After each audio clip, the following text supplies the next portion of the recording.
HBO made a serious mistake passing on Yellowstone and the Hollywood legend set to lead before Kevin Costner before.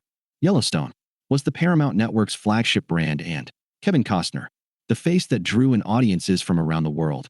Taylor Sheridan's initial plans for the contemporary horse opera were quite different. Well, not the basic premise of the Dutton family battling those creeping in on their land, but rather the names and faces involved. Perhaps the biggest difference was that Sheridan originally had HBO in mind as Yellowstone's home network and wanted none other than Robert Redford to lead the series from the beginning. Considering how the show played out, HBO should never have let this one go. Taylor Sheridan originally sold Yellowstone to HBO with Robert Redford set to lead. When Taylor Sheridan first began writing Yellowstone back in 2013, as reported by The Missoulian, his desire was to film somewhere other than Los Angeles. After spending a considerable amount of time working in LA, on shows like Veronica Mars and Sons of Anarchy, Sheridan was not only fed up with the world of acting, though he'd never leave it behind completely, but he was fed up with the City of Angels as a whole, and we can't really blame him. He dreamed of filming in a place outside of Hollywood, and having grown up in Texas and spent time in the Mountain States, he knew it had to be the American West. But in order to make that happen, the budding screenwriter knew that he needed to get a big network involved that could foot the bill. Well, it wasn't long before Sheridan sold the idea for Yellowstone to HBO, which worked with him to develop the project into something the network could use. The only thing was, the executives over at the cable network wanted Robert Redford to play John Dutton rather than Sheridan's suggestion of Kevin Costner. They said, "If you can get us Robert Redford, we'll greenlight the pilot," Sheridan told The Hollywood Reporter.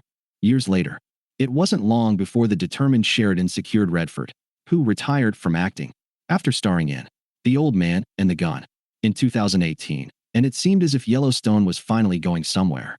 But what HBO didn't tell Sheridan up front was that they didn't really want to make the show. According to Sheridan, one HBO executive told him that the concept felt far too middle America to the network, which wanted to be avant-garde trendsetters. To further emphasize the point, the HBO rep reportedly added that, "Frankly, I've got to be honest, I don't think anyone should be living out there, rural Montana. It should be a park or something." Ironically, Sheridan would repurpose those very words in the show, spoken by Michaela Conlon, Sarah Gwynn to Jamie Dutton, Wes Bentley, ultimately leading to her death at his hands. Over a decade after the network revamped the Western for modern audiences with Deadwood, HBO passed completely on Yellowstone. With HBO behind it from the get-go, the neo-Western giant could have amassed a following as large as Game of Thrones. Right out of the gate, and HBO Yellowstone practically sells itself, especially when you consider that Robert Redford would have been the show's leading man. Aside from HBO's own success with Deadwood and later Westworld, Showtime once aired Dead Man's Gun, while FX was known for Justified, and A&E amassed its biggest scripted hit with Longmire.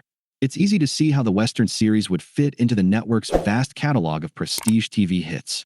Instead of becoming a hit over the course of several years, Yellowstone may have been won right out of the gate on HBO. Robert Redford would have changed Yellowstone's entire brand. Perhaps the biggest misfire of this whole debacle was that HBO actively passed on Robert Redford.